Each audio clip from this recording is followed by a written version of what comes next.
Polynésie 2021, exercice numéro 1, l'acide lactique à la base de composés verts. L'acide lactique, ou acide 2-hydroxypropanoïque, est un acide carboxylique de formule brute C3H6O3. La formule semi-développée est donnée en figure 1. On le trouve dans le lait, mais aussi dans le vin et dans certains fruits et légumes. Obtenu industriellement via des transformations chimiques de réactifs issus de la pétrochimie, l'acide lactique peut également être produit par fermentation à partir de sucres d'origine naturelle. Il est utilisé dans l'industrie alimentaire comme additif, mais aussi en cosmétique et en tant que détergent. Le but de l'exercice est d'étudier l'acide lactique et les réactions qu'il implique en tant que réactif dans des synthèses éco-responsables. Données. H3O plus H2O est un couple acido-basique de l'eau. Voici les règles de nomenclature dans le cas de composés polyfonctionnels à chaîne non ramifiée. Il faut dans un premier temps identifier la chaîne principale et le groupe caractéristique principal, voir tableau 1. Puis on numérote la chaîne pour que le carbone fonctionnel ait le plus petit indice possible. Ensuite, on nomme l'espèce en remplaçant le E final de l'alcane correspondant, voir tableau 2, par le suffixe correspondant au groupe principal et en ajoutant le préfixe du groupe secondaire. On précise si besoin l'indice de position du groupe caractéristique. Le tableau 1 nous présente les suffixes et préfixes utilisés pour désigner quelques groupes importants. Les groupes présentés dans ce tableau sont rangés dans l'ordre décroissant de priorité.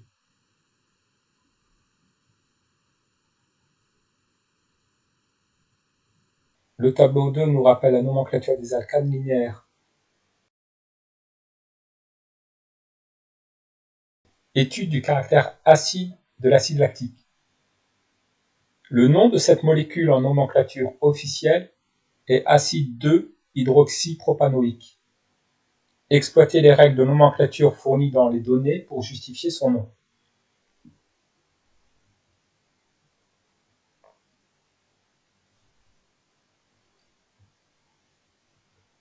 La chaîne carbonée principale possède 3 atomes de carbone. Donc le nom de la chaîne principale est propane. Nous reconnaissons deux groupes, le groupe carboxyle et le groupe hydroxyle. Le groupe carboxyle est prioritaire, donc il faudra noter acide propanoïque. L'alcool ou le groupe hydroxyle est un groupe secondaire. Il faudra donc mettre le préfixe hydroxy. Donc la molécule, c'est de l'acide hydroxypropanoïque. Le groupe carboxyle étant prioritaire, nous allons numéroter la chaîne principale en donnant le plus petit indice au groupe carboxyle. Le groupe hydroxyle est en position 2. La chaîne carbonée principale possède 3 atomes de carbone, d'où le radical propane. La molécule possède un groupe carboxyle et un groupe hydroxyle. Le groupe carboxyle étant prioritaire, on utilise le suffixe acide oïque, d'où acide propanoïque. Et le groupe hydroxyle étant secondaire, on utilise le préfixe hydroxy, d'où acide hydroxypropanoïque. On numérote la chaîne carbonée à partir du groupe carboxyle. Ainsi, le groupe hydroxyle se trouve en position 2, d'où le nom de la molécule, acide 2-hydroxypropanoïque. Donner le schéma de Lewis de l'acide lactique. Sur celle-ci, identifier, en l'entourant, l'atome d'hydrogène responsable de l'acidité de la molécule. Dans le schéma de Lewis de l'acide lactique, nous devons représenter tous les doublets, liants et non liants. Autour de chaque atome de carbone, on devra représenter les 4 doublets liants. Chaque atome d'hydrogène a une liaison covalente. Et comme pour vérifier la règle de l'octet, les atomes d'oxygène doivent s'entourer de 4 doublets, il faudra également représenter, en plus des 2 doublets liants de l'atome d'oxygène, 2 doublets non liants autour de l'atome d'oxygène. Voici le schéma de Lewis de l'acide lactique. Chaque atome de carbone est entouré de 4 doublets liants. Chaque atome d'hydrogène a un doublet liant. Chaque atome d'oxygène a 2 doublets liants et 2 doublets non liants. L'atome d'hydrogène responsable de l'acidité de la molécule est l'atome d'hydrogène du groupe carboxyle.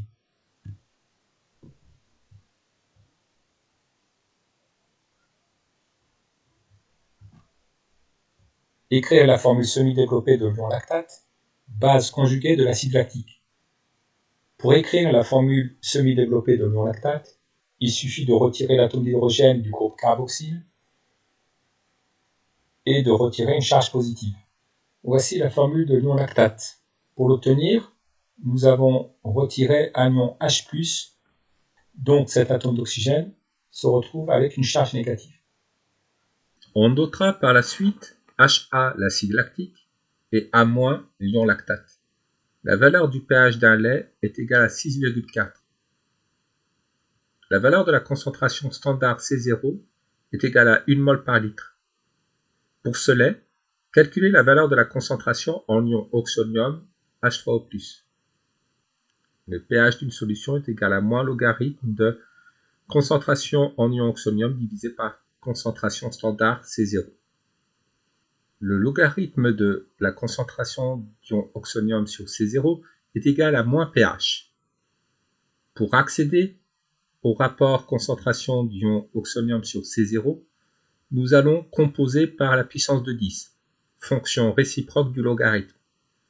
Ainsi, la concentration en ion oxonium divisée par la concentration standard est égale à 10 puissance moins pH. La concentration d'ion oxonium est donc égale à la concentration standard multipliée par 10 puissance moins pH. C0 vaut 1, pH vaut 6,4. La concentration d'ion oxonium est égale à 10 puissance moins 6,4. 10 puissance moins 6,4. Cela nous donne 4,0 fois 10 puissance moins 7. La concentration des ions oxonium dans le lait est égale à 4 fois 10 puissance moins 7 mol par litre. Établir l'équation de réaction de l'acide lactique avec l'eau. Exprimer la constante d'acidité K du couple acide-base HA-. Afin d'établir l'équation de réaction de l'acide lactique avec l'eau, nous allons écrire les deux demi-équations correspondant au couple acide-base HA- et au couple acide-base correspondant de l'eau H3O+, H2O. Pour le couple acide-base HA-, le réactif est l'acide HA. Par la définition de l'acide, selon Brønsted, HA donne A- plus H+. L'acide HA perd un proton pour donner la base conjuguée A-. HA jouant le rôle d'acide et réagissant avec l'eau, l'eau H2O va jouer le rôle de base. Il faut donc faire intervenir le couple H3O+, H2O, ion oxonium O. Selon la définition d'une base, l'eau H2O va capter un proton H+, pour donner l'ion oxonium H3O+. Additionnons membre à membre les deux équations. Nous allons obtenir H2O plus HA donne A- plus H3O+. Les ions H+, vont se simplifier. En effet, l'ion hydrogène cédé par l'acide HA est capté par la base H2O. L'équation de réaction de l'acide lactique avec l'eau s'écrit 1 mol d'acide lactique réagit avec 1 mol d'eau pour donner 1 mol d'ion lactate et 1 mol d'ion oxonium. La constante d'acidité au quotient de réaction à l'équilibre associé à la mise en eau de l'acide est égal à concentration des ions lactate à l'équilibre multiplié par la concentration des ions oxonium à l'équilibre divisé par la concentration de l'acide lactique à l'équilibre.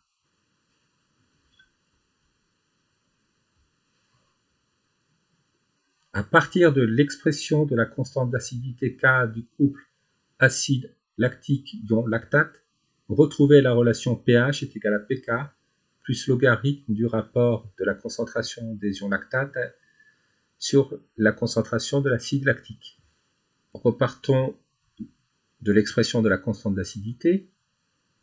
Écrivons la constante d'acidité comme étant le produit de la fraction concentration des ions lactate sur concentration de l'acide lactique, multiplié par la concentration des ions oxonium, afin de faire apparaître le pK et le pH. Nous allons composer chacun des membres par logarithme décimal. Nous allons obtenir que le logarithme de Ka est égal au logarithme du produit de la fraction par la concentration des ions oxonium.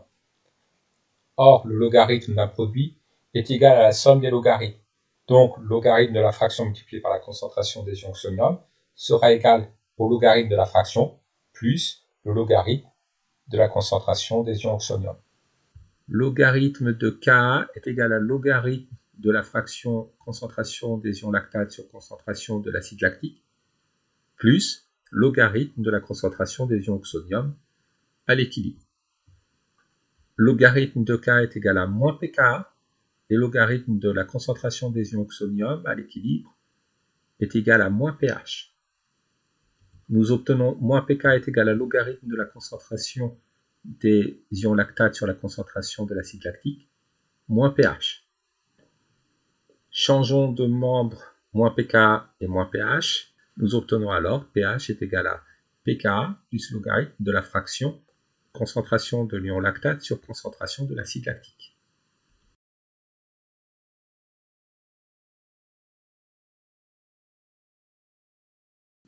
La valeur du pK du couple acide lactique ion lactate est égale à 3,9. Calculé à partir de la relation de la question 6, le rapport concentration des ions lactate sur concentration de l'acide lactique à l'équilibre dans ce lait dont la valeur du pH est égale à 6,4. En déduire l'espèce prédominante. Reprenons la relation précédente. Nous allons, à partir de cette relation, exprimer le rapport concentration des ions lactate sur concentration de l'acide lactique à l'équilibre. Pour cela, isolons logarithme de ce rapport, logarithme de la concentration des ions lactate sur la concentration de l'acide lactique est égal à pH moins pK. Pour accéder au rapport concentration des ions lactate sur concentration de l'acide lactique, nous allons devoir éliminer le logarithme en composant par sa fonction réciproque qui est la puissance de 10. 10 puissance logarithme de la concentration en ion lactate sur la concentration en acide lactique. Cela nous donne concentration des ions lactate sur la concentration de l'acide lactique, qui elle-même sera égale à 10 puissance pH moins pKa. Nous allons remplacer pH par 6,4, pKa par 3,9. 6,4 moins 3,9, cela nous donne 2,5. Le rapport de la concentration de la base sur la concentration de l'acide conjugué est égal à 10 puissance 2,5. 10 puissance 2,5. Cela nous donne 316. 3,2 fois 10 puissance 2. Ce rapport est supérieur à 10. On en déduit que la concentration de la base est supérieure à 10 fois la concentration de l'acide lactique. Ainsi, dans le lait dont le pH est égal à 6,4, les ions lactate correspondent à l'espèce prédominante.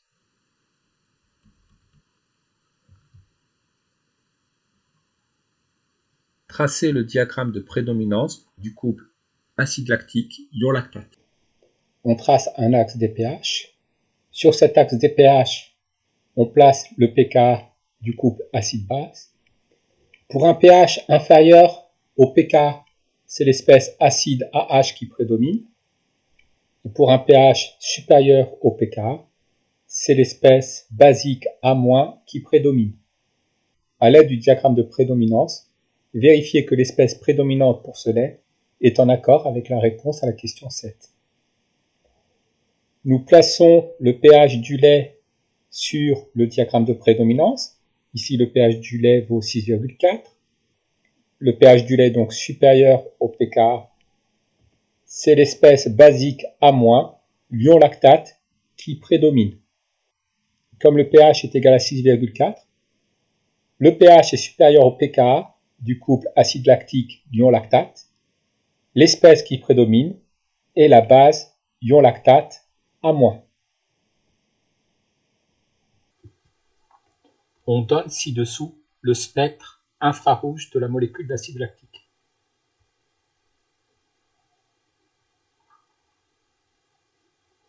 Ainsi que la table spectroscopique infrarouge simplifiée.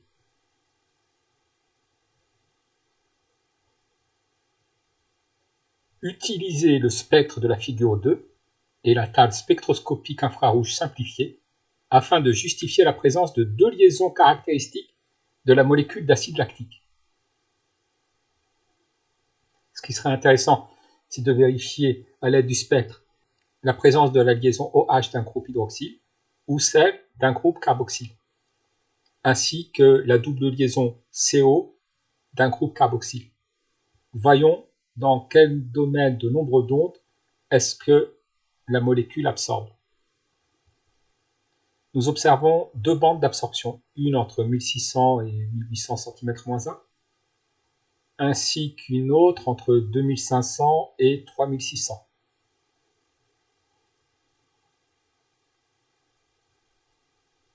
Reportons-nous au tableau. Nous avons une bande d'absorption entre 2500 et 3600. Cela est dû à la liaison OH d'un acide carboxylique et celle d'un alcool lié. Et nous avons une autre bande d'absorption aux alentours de 1700 cm-1. Cette absorption est due à la présence de la double liaison carbone-oxygène d'un acide carboxylique. Le spectre présente une bande d'absorption vers 1700 cm-1. Elle est due à la double liaison carbone-oxygène du groupe carboxyle. Il présente également une large bande d'absorption entre 2500 cm-1 et 3600 cm-1. Elle est due aux liaisons oxygène-hydrogène du groupe hydroxyle et du groupe carboxyle. La synthèse du lactide.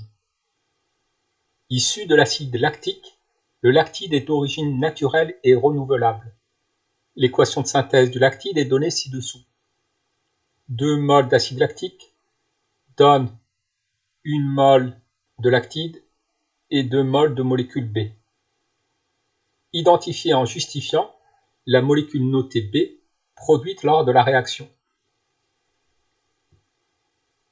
Alors pour identifier la molécule B, il suffit de voir quels sont les atomes qui étaient présents dans les deux molécules d'acide lactique et qui ne sont plus présents dans la molécule de lactide. Reproduisons la formule de deux molécules d'acide lactique. À gauche, le groupe carboxyle de la première molécule va réagir avec le groupe hydroxyle de la seconde molécule. Il y aura élimination d'une molécule d'eau avec formation d'une liaison carbone-oxygène. À droite, le groupe hydroxyle de la première molécule va réagir avec le groupe carboxyle de la seconde molécule. Il y aura formation, là aussi, d'une liaison carbone-oxygène et élimination d'une molécule d'eau. Il y a élimination d'une molécule d'eau à gauche, avec formation d'une liaison entre l'atome d'oxygène et l'atome de carbone. Une seconde molécule d'eau est éliminée à droite, avec formation d'une liaison entre l'atome de carbone et l'atome d'oxygène. Au final, les deux molécules d'acide lactique vont donner une molécule de lactide et 2 molécules d'eau. Le produit B formé est une molécule d'eau. Lors de la réaction entre les deux molécules d'acide lactique, il y a élimination de 2 molécules d'eau. Écrire la formule topologique de la molécule de lactide.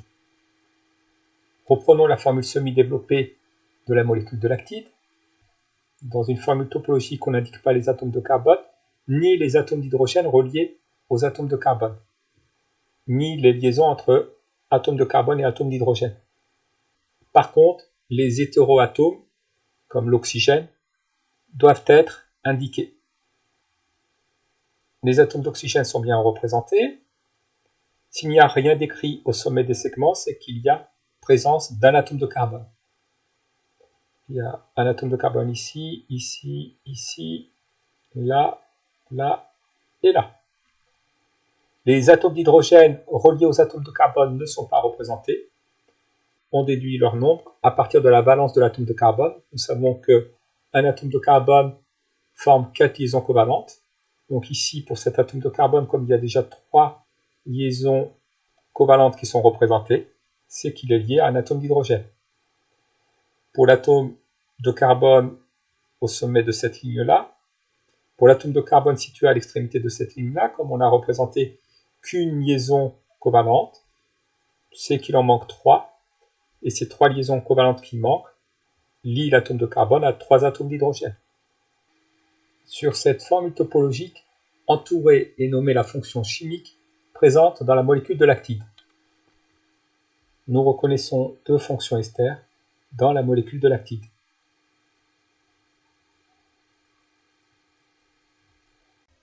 L'acide lactique, réactif de la synthèse du lactate d'éthyle. Synthèse d'un solvant agrosourcé, le lactate d'éthyle. Les solvants constituent une classe de substances largement utilisée dans de nombreux secteurs économiques où ils jouent des rôles divers. Ce sont des liquides capables de dissoudre, de diluer ou d'extraire d'autres composés sans engendrer de modifications chimiques. Cependant, les solvants traditionnels sont généralement des composés organiques volatiles, nocifs pour la santé et pour l'environnement. Dans ce contexte, de nouveaux solvants, non toxiques et biodégradables sont apparus sur le marché. Le lactate d'éthyle est l'un de ces solvants agrosourcés. Il est produit par estérification de l'acide lactique avec l'éthanol, produit par fermentation de sucre. Un problème majeur de cette réaction est qu'elle est équilibrée. Pour obtenir un rendement correct, il est donc nécessaire de déplacer l'équilibre. Ceci est notamment possible en utilisant un excès d'éthanol. Une autre solution est d'ajouter au milieu réactionnel un solvant insoluble dans l'eau dans lequel le lactate d'éthyle est plus soluble que dans la phase de départ, acide lactique, éthanol. Le lactate d'éthyle est synthétisé par action de l'éthanol sur l'acide lactique. L'eau constitue un sous-produit de la réaction. L'équation de la réaction est donnée ci-dessous. Une mole d'acide lactique réagit avec une mole d'éthanol pour donner une mole de lactate d'éthyle et une mole d'eau. Cette estérification est réalisée selon 2 modes opératoires. Procédé A. La synthèse de lactate d'éthyle est réalisée dans un ballon équipé d'un réfrigérant. Les quantités suivantes de réactifs sont introduites dans le réacteur. 66,7 g d'éthanol et 39,1 g d'acide lactique. 0,33 g d'acide sulfurique est ajouté au réactif. Le milieu réactionnel est agité au moyen d'un agitateur magnétique et porté à la température de 80 degrés Celsius.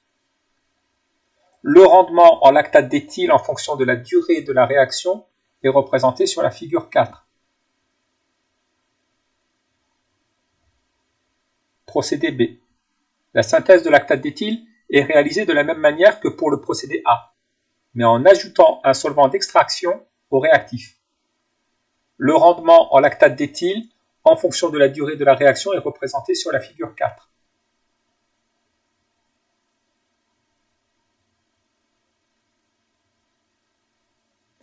Caractéristiques physiques de quelques espèces chimiques. On donne la masse molaire, la masse volumique de l'acide lactique, de l'éthanol et du lactate d'éthyle. On indique la solubilité dans le solvant d'extraction utilisé lors de la synthèse du lactate d'éthyle pour l'acide lactique, l'éthanol, le lactate d'éthyle et l'eau. Vérifiez par le calcul que l'éthanol est en excès dans les procédés A et B décrits précédemment.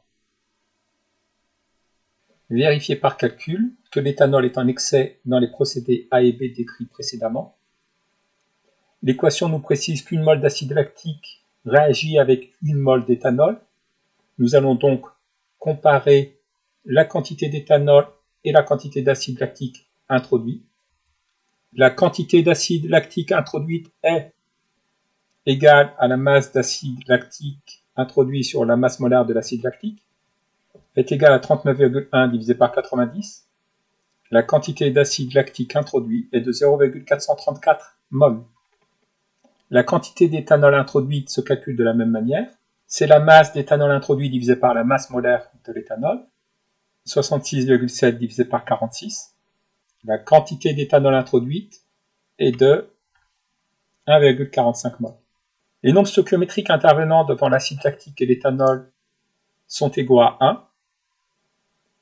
Comparons les rapports quantité d'acide lactique introduit sur 1 et quantité d'éthanol introduit sur 1. Le rapport le plus grand correspondra au réactif introduit en excès. Nous vérifions que la quantité d'acide lactique introduit sur 1 est inférieure à la quantité d'éthanol introduite sur 1. L'éthanol a bien été introduit en excès. Calculer la masse de lactate d'éthyle que l'on pourrait obtenir si la transformation chimique était totale. Alors ici, l'acide lactique est le réactif limitant. Une mole d'acide lactique consommée correspond à une mole de lactate d'éthyle formée. La quantité de lactate d'éthyle formée sera égale à la quantité d'acide lactique consommée. L'acide lactique étant le réactif en défaut, si la transformation chimique était totale, d'après l'équation, on aurait que la quantité de lactate d'éthyle formée serait égale à la quantité d'acide lactique introduit. Or, la quantité de lactate d'éthyle formée est égale à la masse de lactate d'éthyle divisée par la masse molaire de lactate d'éthyle. On en déduit que la masse de lactate d'éthyle formée est égale à la quantité d'acide lactique introduit multipliée par la masse molaire du lactate d'éthyle. La masse molaire du lactate d'éthyle est de 118 g par mol. La quantité d'acide lactique introduit est de 0,434 mol. Si la transformation était totale, on aurait produit 51,2 g de lactate d'éthyle. En utilisant la figure 4, comparer les rendements obtenus par les deux procédés et indiquer le procédé le plus efficace. La courbe représentée par des points correspond au procédé A. La courbe représentée par des croix représente le procédé B.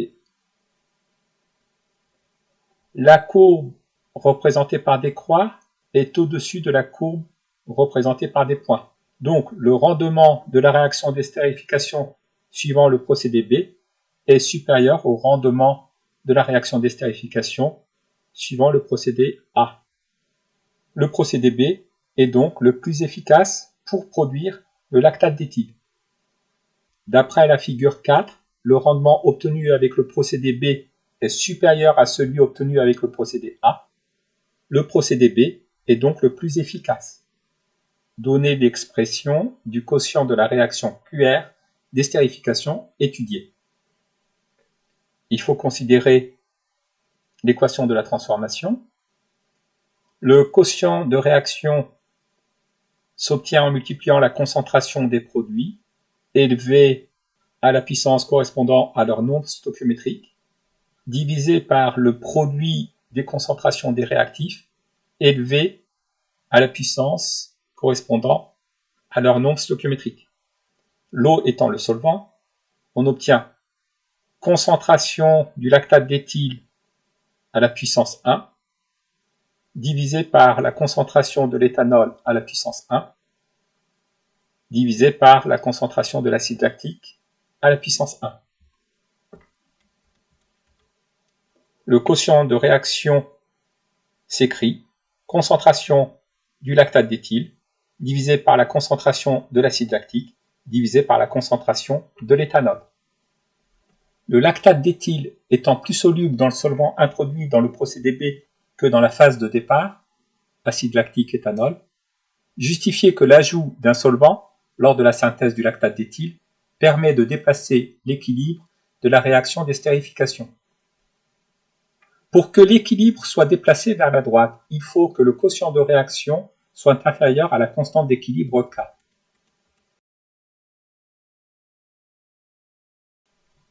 Que la concentration du lactate d'éthyle divisée par le produit de la concentration de l'acide lactique par la concentration de l'éthanol soit inférieure à la constante d'équilibre K.